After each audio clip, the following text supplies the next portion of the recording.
interrumpió el cierre de su intervención, de su jugosa intervención, retomarla en este punto.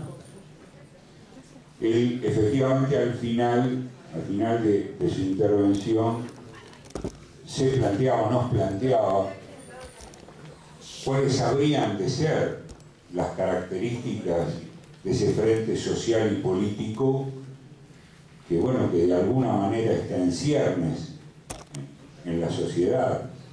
No es un invento teórico. De hecho, la presencia multitudinaria de nuestro pueblo ya en el momento de la conmemoración del Bicentenario, diría con un aire festivo y hasta de reparación histórica, luego se convirtió en una manifestación de dolor, pero también de disputa en el momento de las exequias de Néstor Kirchner. Y eso aún no tiene, o por lo menos lo percibimos de esa manera, una organicidad definida.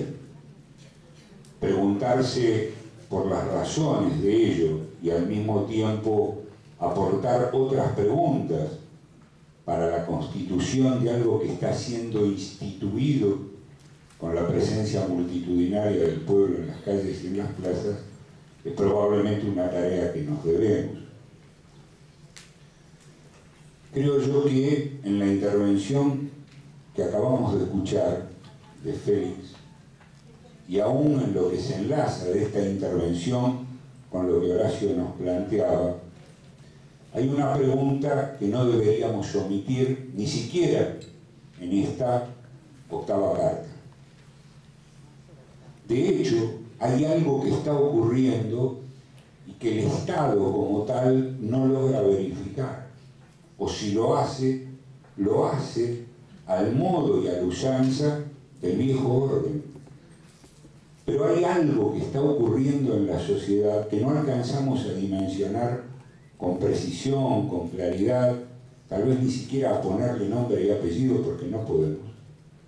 Pero hay algo, digo, que está ocurriendo en los entresijos de la sociedad y que a nivel del Estado, a nivel de la respuesta estatal, la morosidad que encontramos, por una parte, y por la otra, la brutalidad explícita que acaba de ser denunciada, indica que hay algo que está ocurriendo, que el Estado, en tanto que condensación de una correlación de fuerzas realmente existente en la sociedad, todavía no atina, no puede expresar como lo que efectivamente está siendo instituido en la movilización popular. Ayer yo tuve la oportunidad de leer, porque los compañeros de la Secretaría de Cultura, y los recomiendo fervientemente, han publicado un excelente libro a propósito del Bicentenario, con prólogo de nuestro compañero Mario Toder, con un excelente artículo de nuestro compañero Ricardo Forster. Hay numerosos artículos muy importantes allí. Yo hoy me detuve particularmente en la lectura de lo que fue la intervención de Álvaro García Linera en oportunidad de la entrega del doctorado honoris causa que se le hicieron en la Universidad de Buenos Aires. Es curioso porque estas cuestiones que nos estamos planteando de alguna manera resuenan en esta búsqueda por encontrar aquellas cuestiones que, bueno, que en definitiva terminan dibujando qué clase de Estado tenemos y eventualmente hacia qué clase de Estado marchamos, siendo que lo único que nos permite definir una y otra cosa es el estado real de la correlación de fuerzas en la sociedad. No es un decreto, cito a García Linera ahora, no es un decreto lo que establece el pasaje de un tipo de Estado a otro. No es la mera voluntad de un gobernante lo que lo logra. Solo en determinados momentos, dice García Linera, en determinados momentos de la sociedad, cuando la respuesta estatal entra en crisis, en términos de una crisis orgánica, estructural, tal y como ocurriera en Bolivia en el 2000. Nosotros tenemos el ejemplo del 2001, el problema de la crisis de la representación. Bueno, este punto recuerda él, es un punto que hay que tener en cuenta para empezar a definir estas cuestiones de las respuestas estatales.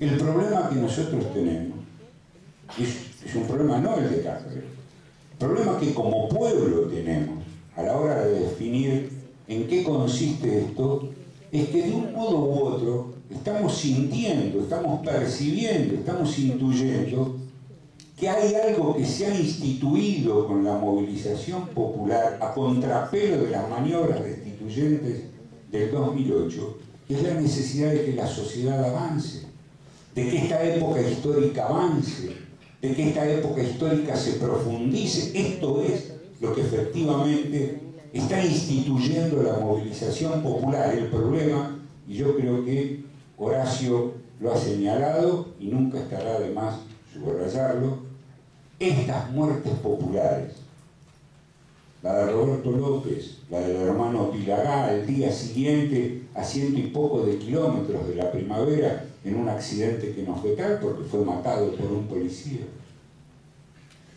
La muerte de Mariano Ferreira. Estas muertes populares interpelan ya no a los asesinos, a los ejecutores materiales directos, ni tan siquiera a sus mentores intelectuales. Lo que estas muertes populares están interpelando es el nombre, el apellido, el contenido y la forma que tiene que tener ese frente político y social que está en ciernes, que todavía no tiene organicidad.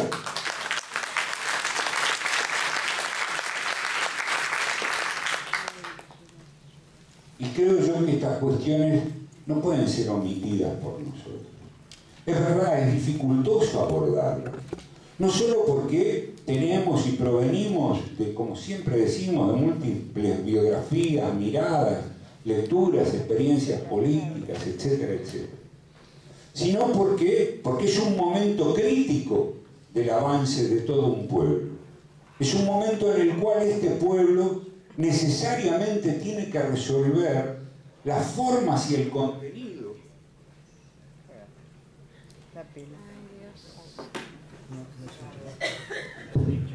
de ese nuevo frente, porque al resolverlas da cuenta de lo que deja atrás.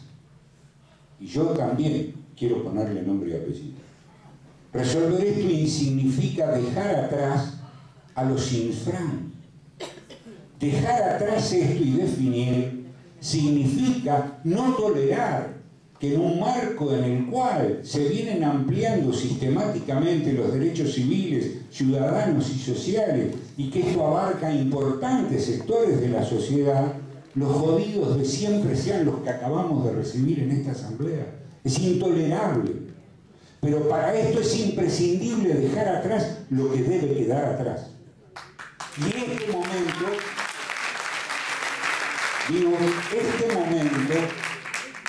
a diferencia del que nos constituyó como espacio, recordémoslo, un gobierno popular asediado, prácticamente inerme frente a la ofensiva de las grandes patronales agropecuarias, de los grupos de la comunicación convertidos en verdaderos partidos de la reacción, ese momento de constitución de carta abierta, de su diálogo, de su interpelación hacia la sociedad, no hacia el gobierno, efectivamente es distinto al de hoy. Y es distinto, repito, no porque lo decretemos nosotros, no porque haya una legislación, es porque somos parte de un pueblo dolido y movilizado que se ha plantado en esta situación para decir que es preciso avanzar.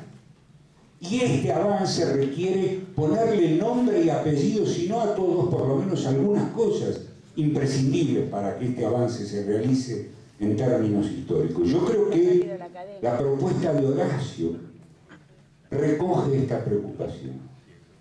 La recoge exactamente en el punto dramático en que ella se formula. ¿Por qué? Porque digo, las muertes en Formosa de integrantes de pueblos indígenas como los Pilagá y los Com se hermanan con los de acá, ellos que intentaban reivindicar y construir una respuesta desde los tercerizados del ferrocarril. Son muertes urdidas, tramadas por una misma receta de poder. Es exactamente la misma respuesta brutal, salvaje del poder real que efectivamente está enquistado en los pliegues del Estado, un Estado que necesitamos transformar. Y yo creo que estas cuestiones, compañeras y compañeros, así nos la propusieran, no dependen de nuestra voluntad. No se hacen por decreto. Pero me parece que tenemos que tener la valentía, la honestidad intelectual de que nuestra carta, esta que proponía Horacio, sitúe claramente desde dónde nos estamos formulando estas preguntas. Seguramente no tenemos respuestas para eso. Yo creo personalmente, y me avengo a aceptar de estar errado en caso de que así fuera, que las respuestas están en esa movilización, que la hemos visto, que persiste, que si estos compañeros que han venido hoy aquí han recogido la solidaridad activa y fraterna de múltiples sectores, es porque lo que está ocurriendo en la sociedad es la no admisión de estas situaciones. No puede permitirse más esto, y junto con esto no se puede permitir la impunidad de aquello que está enquistado en el estado real que tenemos y que también es preciso develar. Creo que la carta, recogiendo esto que está planteado en las muertes populares y aún en el significado de lo que son, bueno, lo que ha importado para el pueblo la muerte de Néstor Kirchner, creo yo que son cuestiones que nosotros no podemos dejar de considerar. Por lo pronto, no podemos dejar de considerar en esta coyuntura explícita que tiene que ver con lo que antecede al 2011, pero también con lo que sucede al 2011. También es una parte de nuestra responsabilidad decir de alguna manera, cómo se hace para que la victoria que todos deseamos y para la que sin duda trabajaremos en el 2011 se sustenta no solamente en términos institucionales y en aras de la gobernabilidad, sino en función de aquello que ha sido y está siendo instituido por la movilización popular. Gracias.